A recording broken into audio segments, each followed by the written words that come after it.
Let's talk about her game plan. Let's first talk about space control. Space control is the ability to stop opponents moving. So you want moves with good horizontal range and good tracking, and if possible, to push them towards the wall. I think our best space control tool is probably this.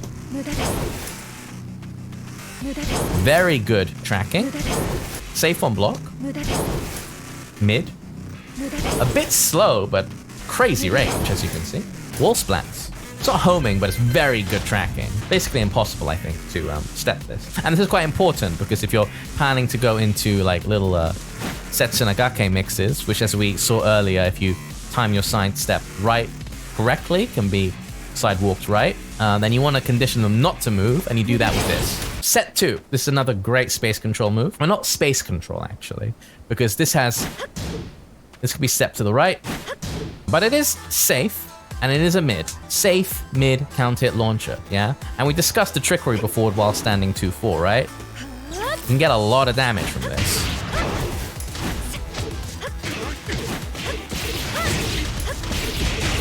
Something like that, yeah, it's better. I would say a good move for space control actually is down back 2. This has pretty good range. It's a weapon, so it can't be like parried or some shit. And it catches her weak side pretty well. And the great thing about this is that it is a natural, safe mid-mid combo. -9, see? It's a very good poke, and it has surprisingly good range. This is very good. You should be spamming this. The second hit comes out really, like, late. You don't have to delay it. This comes out by itself really late. So it's very hard to option select this. This is quite cheap, actually. This is the cheapest move she has. So space control, your best moves are this. Massive long range. And this for, like, just, you know, this is steppable, but it's mid. Good damage potential. And you can trick people with this, which ties in her space control and her mix-up game. And then this, which is very hard to step and also leads to a mix. That's your kind of mid-range poking space control game. Now let's talk about your close-range poking. She has some good stuff here, but it's not damaging. It's all in the name of setting shit up. First is 1-1. High mid, natural. On hit, she's +6, which is nice, similar to Jin's, but the difference is that Jin at +6 can threaten you with big chunky mid counter hits and scary lows. She can't. +6, bit of pushback on hit, not very scary lows, not much of a counter hit game. Like, this is your best counter hit mid from standing, really whatever. It's like 19 frames, all you get is 46 damage. If this hits, you want to cancel into this. So you're closer and +3. You want to trade your +6 with pushback for +3, but in their face. And also, if they're mashing, this will catch them in itself. I'll get hit by the first one, and then I'll mash like a fucker after it. See, I get hit. Now, if you notice them blocking, do 1-1-2. This is safe, and this will 1-1-2 will beat jabs. Mashing jab. Ugh! See, beat me just before my jab came out. Now, the weakness of both 1-1-4 and 1-1-2 is our good friend sidestep right. So what do? If the opponent knows this, well, you want to do 1-1-1, which tracks. See? It's faster than 1-1-2. But 1-1-1 is jab interruptible, but really tight. You see that? You have to be mashing so hard. You see how scary that is? So, okay, this tracks and it's faster. What's the caveat? As you can see, it's -11. So we've established 1-1-1, stopping steppers. 1-1-2, stopping mashers. Again, they look very similar, don't they? The way you tell them apart is 1-1-2, red blade. 1-1-1, blue blade. Basically, if you see a blue blade, you can -11 punish it. Or you can look at the angle. 1-1-1 comes from above. 1-1-2 comes from the ground. So that's her 1-1 string. And let's talk a bit about her down forward one. Her down forward one, as we discussed earlier, doesn't have the best range, but it has, I think the best follow-up is down forward 1-2-2. This is quite unique in that it's a 13 frame counter hit string. It's all guaranteed on counter hit. Wall splats too. And it's really good after like something like this. This is +4. So if they're doing any kind of mashing, dick jabs, they get killed by that. You can confirm into the last hit and be like, oh, nice. Down forward 1, 2, 2. It is a bit of a risk though, because down forward 1, 2, minus 10. Down forward 1, 2, 2, minus 14 and leaves them crouching. So anyone with a 14 frame while standing Punisher can launch you. So Jin, Kazuya, Raven, Bob, a bunch of characters. A bunch of characters have while standing 14 launches now. So be careful. It's a bit of a commitment. But many players won't actually challenge you after this because of the threat of this. But generally, the risk reward is not in Kunimitsu's favor to throw this out too much. Yes, down forward 1, 3. This is guaranteed on counter hit. But what you really want them to do is mash like a standing move so that this launches. Yeah, something like that. All right, I don't use this very much. It's a high, it doesn't jail, but you know, it's just to create space. Like on block, it can get you back into Kuni's ideal space, which is actually somewhere like here. Because here, like, she can be very hard to approach and then she can pick when she wants to go in, right? So yeah, we talked about 1-1, so we talked about down forward 1, down back 4, nothing extraordinary, not even plus on hit. There's this on counter, but whatever, like, down back 3, 3, 4, this is okay. Again, nothing's real here. It's a good round ender. Can be good to occasionally slip into a while standing mix. So yeah, we talked about her poking game. It's 1-1, down forward 1, down back 4, down back 3, 3, 4. If you want to include her down back 2, 4 into her poking as well as space control, by all means, it is fast enough to constitute as a poke as well. Overall, her poking is, as I said, nothing extraordinary, but it's enough. It's very good at conditioning opponents into not wanting into pressing buttons. This is one of the strongest conditioning tools, I'd say one of the strongest jab conditioning tools in Tekken 7. Once they're respecting your pokes, then you can go into Backturned. All her pokes are designed to condition and set up her stance-based mix-ups. Let's talk about her mix-up. Her two primary mix-up stances, or positions, are crouch or Backturned. From fully crouch, you have strong lows and mids. Her most powerful low is this. This leads to some pretty decent Oki too, as we saw earlier, if they side roll. And then you immediately set again. You actually left them Backturned. Your low, damage low. Your power mid is from crouch up forward 3. Leads to a combo. You can also go for while standing 3. Bit more damage, but not as great range. The great thing about up forward 3 is that it's range, right? You can actually threaten with this mix-up from this kind of range. Further, actually. More.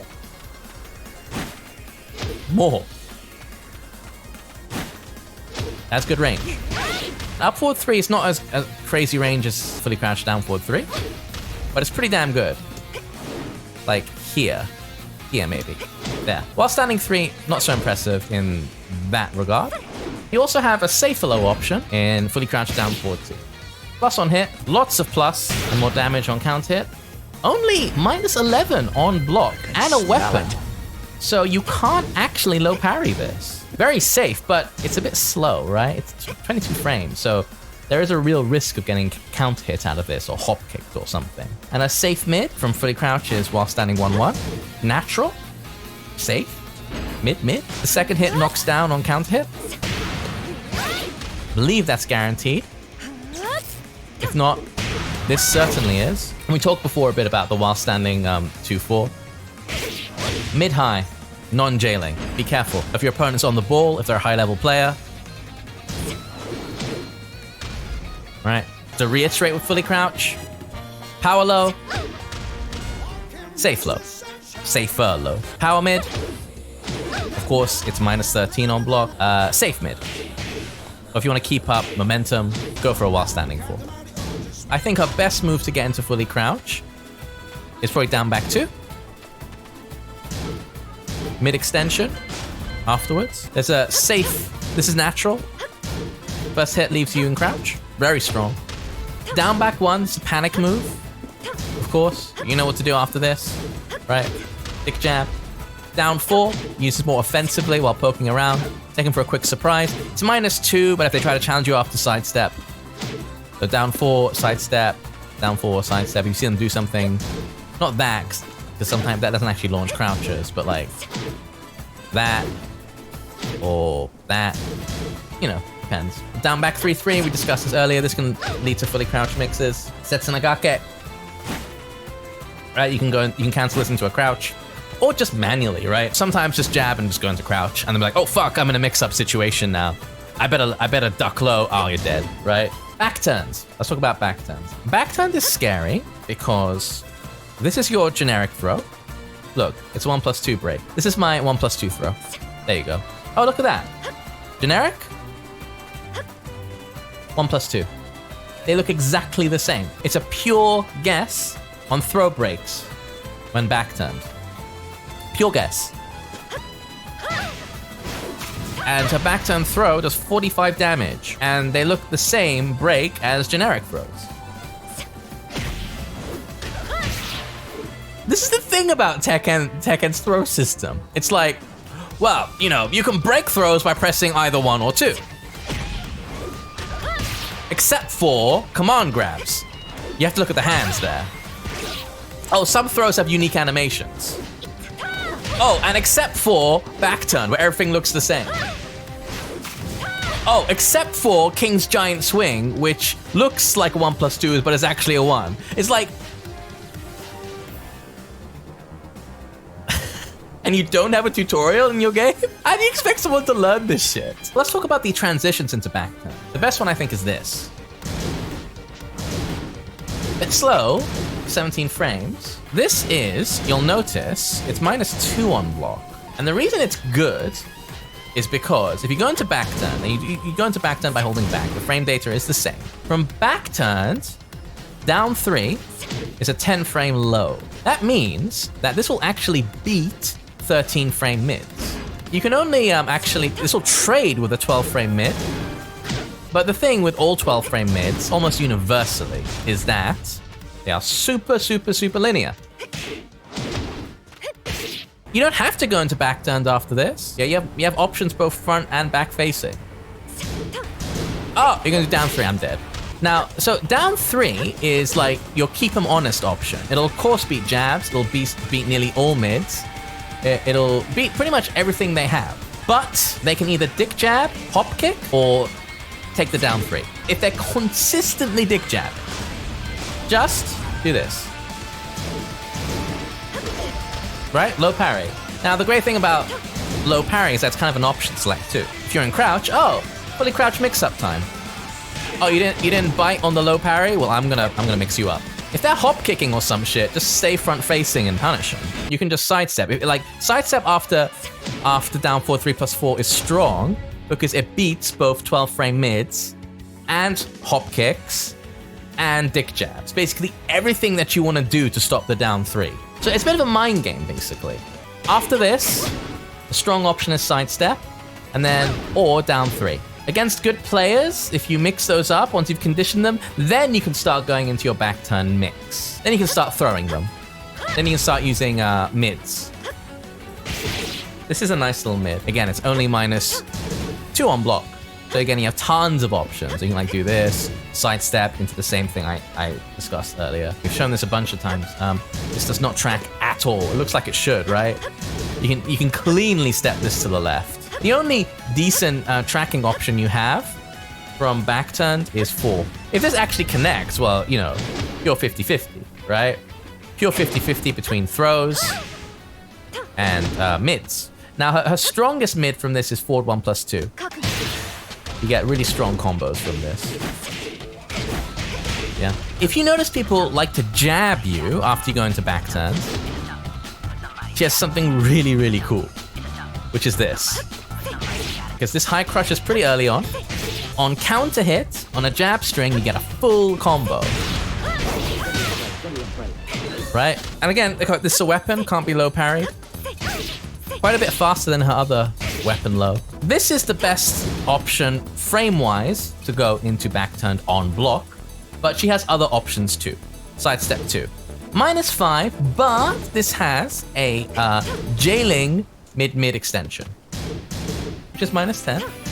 But since it jails, this is kind of like a true mix-up. The other strong option is 4-2. Unfortunately, you can't use this out of a sidestep unless you tap down, because you have sidestep 4, which is annoying. This is a Jailing High. There's a lick of damage on here, free mix-up on here. It's your 12-frame punish, and -3.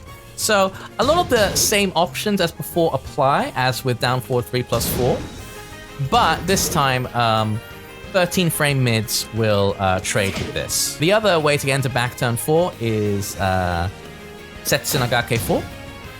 -8, yeah, so this is all about the conditioning. She has this to cover it, which is -13. This can be interrupted by jabs, but this will beat 13-frame mids. You can also step it. Yeah, you can step it pretty bad, actually.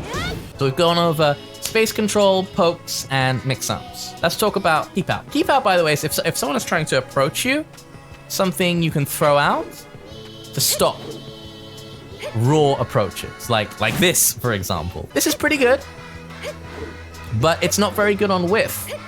It's -29. In my head, if something is -40 or more on whiff, it's launch punishable on reaction from strong players. Yes, down forward 4 is the best keep out move she has, I think. Basically, it's just down forward 2 and down forward 4. Let me show you a clip of how effective this can be. Look at this.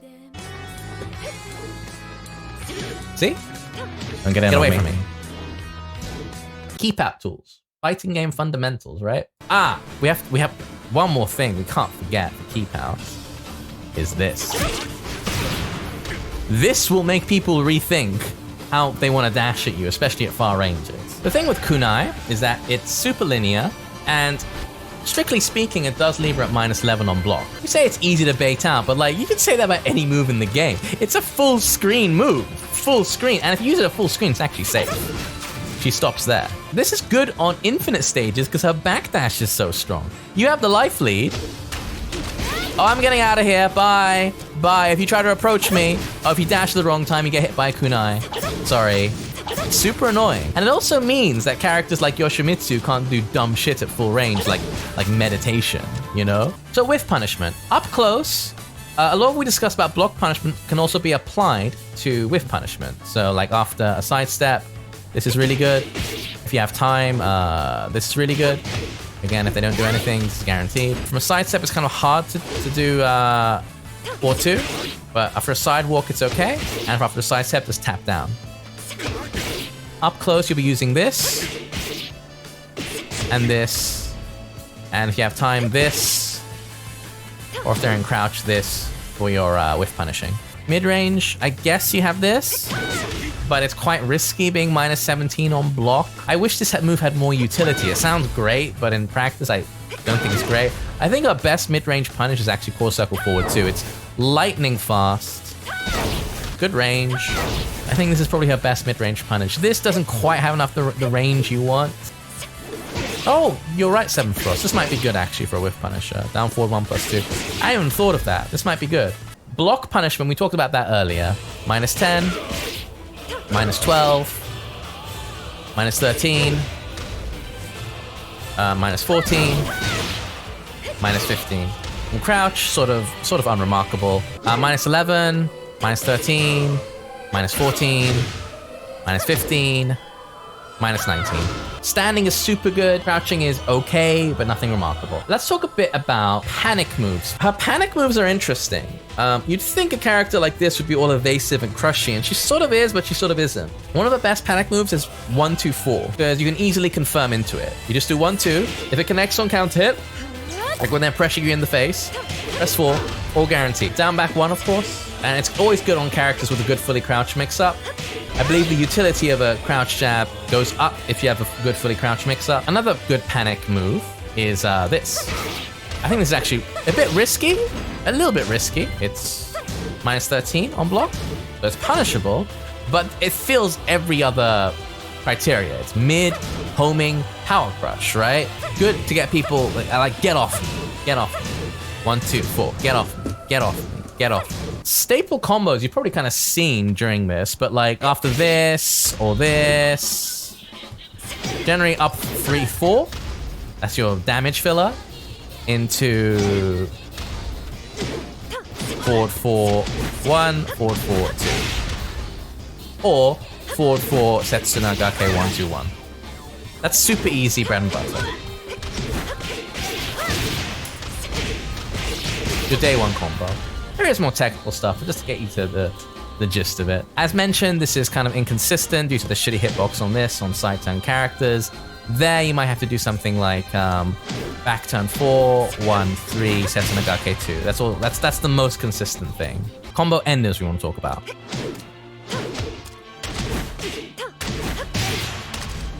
Basic damage, no OP after. Looks cool as hell.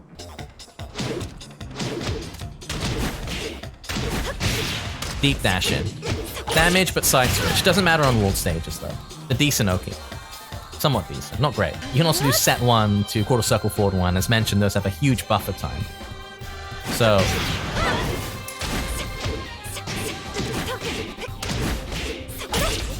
right.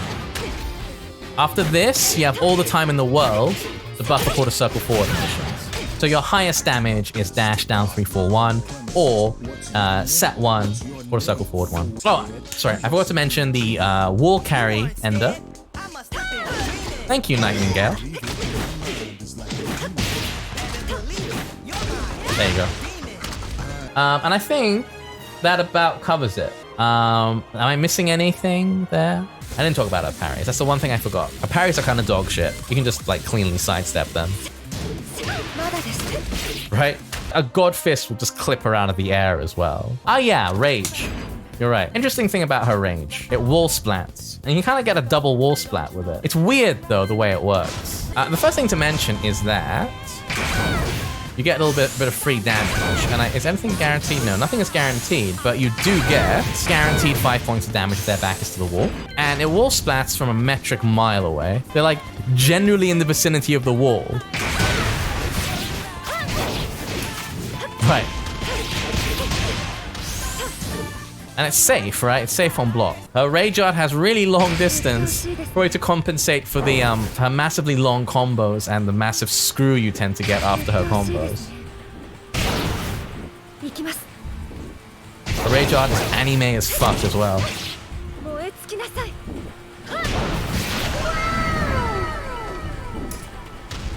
I think that about covers it for this character. We covered pretty much her basic game plan, her strengths, her weaknesses, we categorized all her moves. Overall, I think she's not going to make a huge impact on tournaments, but you might see her now and then. I think she'll struggle against a good turtle. And since high-level Tekken is quite defensive, then, you know, I don't see her being like in the top 20, considering the top 20 of in this game is both so compact and safe and damaging. With a few minor changes, actually she could be quite a bit stronger and not take her into like crazy territory. And special mention has to go to the taunt, which is great, and the butt scratch taunts. Because be honest, every time everyone who saw this the first time thought she was scratching her butt. And yeah, that's Kunimitsu. It's Kunimitsu.